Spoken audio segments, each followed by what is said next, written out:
हरि ओम श्री गुरुभ्यो नमः। श्री महागणाधिपतये नमः। गुरुब्रह्मा गुरुविष्णु गुरुदेवो महेश्वरः गुरु साक्षात् परब्रह्म तस्मै श्री गुरवे नमः। हरितस गोत्रोत्पन्नं हरिभक्तिपरायणं शंकर गुरुवरेन्द्र चरणं शरणं प्रपद्ये। श्री महद्भ्यो गुरुभ्यो नमः। सदाशिवसमारंभां व्यासशंकरमध्यमाम् अस्मदाचार्यपर्यन्तां वन्दे गुरुपरम्परां। श्रीमहागुरुभ्यो नमः। अरुणां करुणातरङ्गिताक्षीं धृतभाषाङ्कुशपुष्पबाणचापाम् अनिमाधिविरयुवृताम् अयोकैः अहमित्येव विभावयेद्भवानीम्। ఓం శ్రీమాత్రే నమః. ప్రేక్షకులకు ఉగాది యొక్క శుభాకాంక్షలు. మార్చి 19వ తారీఖు నుంచే ఉగాది ప్రారంభం కాబోతుంది. ఆ ఉగాది సంవత్సరం యొక్క నూతన సంవత్సరం యొక్క శుభాకాంక్షలు. ఇక మనం మాసవారీగా చెప్పుకునేటువంటి యొక్క ఫలితాలలో మనకు పాల్గొన మాసం, తెలుగు నెలలలో పాల్గొన మాసము మన ఇంగ్లీషు నెలల ప్రకారంగా చూసుకున్నట్టయితే ఫిబ్రవరి 18 నుంచి మార్చి 18 వరకు మనకు ఈ ఫలితాలు ఉంటాయి. ఈ మాస ఫలితాలలో మనం ప్రతి నెలలో ఏ విధంగా చెప్పుకుంటున్నామో ఆ విధంగానే ఈ నెలలో కూడా మాస ఫలితాలు ఎలా ఉంటాయో మనం చూసుకుందాం. శ్రీ గురుభ్యో నమః. శ్రీ మహాగణాధిపతయే నమః. ఇక మీనరాశి. ఈ రాశి వారికి ఈ నెలలో అనుకూలమైన వాతావరణం ఉండకపోవచ్చు. కొన్ని ఇబ్బందులు రావచ్చు. ఉద్యోగంలో భంగం ఏర్పడవచ్చు. ట్రాన్స్ఫర్ కావడం కానీ, ఉద్యోగం పోస్టింగ్ కావడం కానీ కావచ్చు. విద్యార్థులకు విద్యాభంగం కావచ్చు. మనశ్శాంతిగా లేకపోవడము, వాహన ప్రమాదాలు జరగడానికి ఆస్కారం ఉంది. లేనిపోని నిందలు పడి మనశ్శాంతిగా లేకుండా ఉండడానికి ఆస్కారం ఏర్పడుతుంది. చేసే వృత్తిలో, వ్యాపారంలో డబ్బు నష్టపోవడం అనేటువంటిది జరుగుతూ ఉంటుంది. ఆర్థిక పరిస్థితి కృంగిపోతుంది. ప్రతి పనికి ఆటంకాలు. ఒక 10 రూపాయలు కావాలి అంటే పక్కవాడిని అడుకోవాల్సిన పరిస్థితి ఏర్పడేటువంటి ఒక ఇబ్బందికరంగా ఉంటుంది. ఎప్పుడు టెన్షన్గా ఉండడము, మాట్లాడే మాటకు ఈ మాటకు ఆ మాటకు పొందన లేకుండా ఏదో ఒకటి మాట్లాడడము, 10 మంది చేత చీవాట్లు చేయడము జరుగుతూ ఉంటుంది.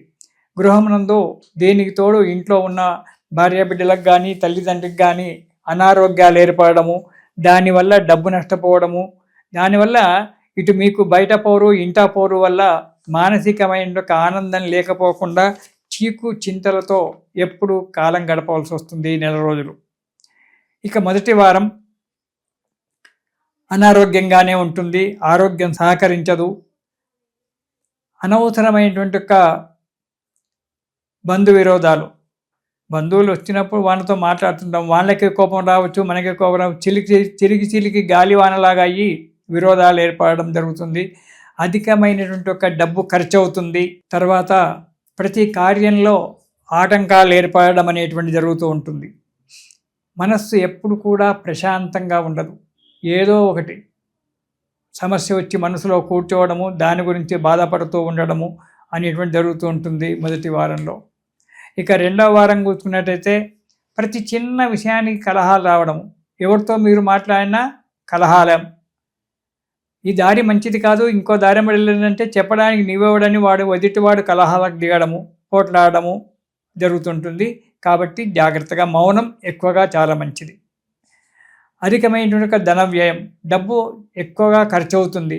దాన్ని కంట్రోల్ చేయడానికి చాలా ఇబ్బందులు పడుతుంటారు మీరు, డబ్బు ఎక్కువ ఖర్చు పెట్టకూడదని. కానీ అది సరితూగకపోవడం, ఎందులో కానీ స్థిరత్వం అనేటువంటిది లేకపోవడము, ఇటు భార్యాబిడ్డల వల్ల బాధలు, తల్లిదండ్రి వల్ల, అటు ఉద్యోగంలో, వృత్తి వ్యాపారాల్లో ఎక్కడా చూసి అడుగుపెట్టినా మనశ్శాంతి లేనటువంటి ఒక జీవితాన్ని గడపవలసి వస్తుంది. దానికి తోడు సంఘంలో మీరు చేసేటువంటి మీరు మాట్లాడేటువంటి మాటలకు మీరు ఇచ్చేటువంటి సలహాలకు సంఘంలో విలువ లేకుండా పోతుంది. ఎవరైనా వచ్చి ఏదైనా మాట అడుగుదామంటే వాడేం చెప్తాడు రా మన అనేటువంటి ఒక ఆలోచన వస్తుంది. దానివల్ల విలువ పోవడం జరుగుతుంది. ఇక ఉద్యోగస్తులకు అయితే స్థానచలనం, ఎక్కడో ఉన్నవాడిని తీసుకెళ్ళి ఎక్కడో దూరంగా వేయడము, దానివల్ల ఇబ్బందుల పాలు కావడము, భార్య దగ్గర, బిడ్డలో దగ్గర, తనో దగ్గర అనేటువంటి ఒక విషయంలో కాలం గడపడం జరుగుతుంది. చాలా జాగ్రత్త. కొన్ని విషయాలలో ఉద్యోగ భంగం కూడా జరగడానికి ఆస్కారం ఉంది. చెడు మాటలు, చెప్పుడు మాటలు విని ఉద్యోగంలో బాధలు తెచ్చుకోకండి. దానివల్ల చాలా ఇబ్బందుల పాలై ఉద్యోగం ఊడగొట్టుకొని మనశ్శాంతి లేకుండా జీవించవలసిన పరిస్థితి ఏర్పడుతుంది. ఇక 3వ వారం అనారోగ్యంగానే ఉంటుంది. ప్రతి చిన్న విషయానికి కృంగిపోవడము, బాధపడడం అనేటువంటి జరుగుతూ ఉంటుంది. మనశ్శాంతి లేకుండా ఉంటుంది. మోసపోవడము, 10 మందిలో ఎవరితో మోసపోతున్నామో తెలియదు, ఎక్కడో పెట్టుబడి పెట్టడము, మోసపోవడము. పెట్టుబడులు ఇప్పుడు ప్రస్తుతం పెట్టకండి కొంతకాలం వరకు. ఆ పెట్టుబడులు పెట్టి ఇబ్బంది పాలు కావడం జరుగుతుంది. ఎక్కడా కూడా మధ్యవర్తిత్వము అనేటువంటిది చేయకండి. ఎక్కడైతే మధ్యవర్తిత్వం చేస్తారో అక్కడ మీరు తన్నులు తినడమో, పోలీస్ కేసులు, కోర్టు కేసులు కావడమో, నిష్ఠూరాలు కావడమో ఏదో జరుగుతుంది. కాబట్టి మధ్యవర్తిత్వం లేకుండా అడుగు ముందుకెయ్యండి. ఎదుటి వారితో నిదానంగా మాట్లాడండి. మనశ్శాంతిగా జీవితం గడపడానికి ప్రయత్నం చేయండి. 2వది, వాహన ప్రమాదాలు జరిగేటువంటి ఒక యోగం కొద్దిగా కనబడుతుంది. కాబట్టి వాహనాలు నడిపేటప్పుడు చాలా జాగ్రత్తగా వాహనాలు నడపండి. నిదానంగా అయినా సుఖంగా ప్రయాణం చేయండి. ఇక 4వ వారం డబ్బు ఎక్కువగా నష్టపోతారు.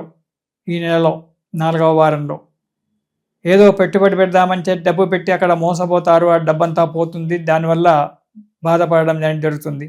దాని తగ్గట్టు శిరోవ్యాధి, నేత్రవ్యాధి 2 రావడానికి, ఆ తలకు సంబంధించిన వ్యాధులు ఏవైనా రావచ్చు. ఈ మెడకు నుంచి తలకు సంబంధించిన వ్యాధులు, దానివల్ల బాధపడడం అనేటువంటిది జరుగుతుంది. దానికి తోడు మనశ్చాంచల్యంగా ఉండి దుష్ట సహవాసం ఏర్పరచుకొని దురలవాట్లకు లోను కావడానికి ఆస్కారం ఉంది. కాబట్టి దుష్ట సహవాసం చెయ్యకండి, దురలవాట్లు చేసుకోకండి. దానివల్ల జీవనం నష్టపోవలసి వస్తుంటుంది. అనుకోని ఆపదలు వాటిల్లడం జరుగుతుంది. వాటిని దక్కించుకోవడానికి రుణాలు చేయడము, మనశ్శాంతి లేకుండా జీవించడము, నా జీవితం ఇంతేనా అని చెప్పి బాధపడము జరుగుతూ ఉంటుంది. అనుకోని నిందలు, చేయని తప్పుకు శిక్ష అనుభవించవలసి వస్తుంది. చేయని నిందలు మీ మీద పడడానికి ఆస్కారం ఉంది. కాబట్టి ఆ నిందలు భరించాల్సిందే, గుండెలో పెట్టుకొని భరించాల్సినటువంటి సమయం వస్తుంది. కాబట్టి ఎవరితో మాట్లాడినా, ఎవరితో తిరిగినా జాగ్రత్తగా తిరగండి. మీరు చేయని తప్పులకు శిక్ష అనుభవించవలసి వస్తుంది. కాబట్టి చాలా జాగ్రత్తగా ఉండడం మంచిది. ఈ నెలలో ఈ మీనరాశి వారు ఎంత జాగ్రత్తగా ఉంటే అంత మంచిది. తగినటువంటి ఒక సమయాన్ని చూసుకొని మీ వ్యాపార వ్యవహారాలు మీరు చూసుకొని మీ ఇంట్లో ఉండడం చాలా మంచిది. 10 మందిలోకి ఇప్పుడు వెళ్ళి 10 మందికి సలహాలు చెప్పి లేనిపోని చిక్కులు తెచ్చుకోకండి.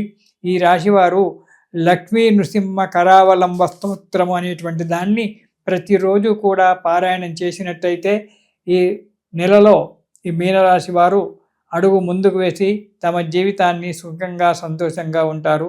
మళ్ళీ వచ్చే నెలలో కలుతాము. ఇది శుభం. సత్య సర్వేషాం సమస్త సన్మంగళాని భవంతు.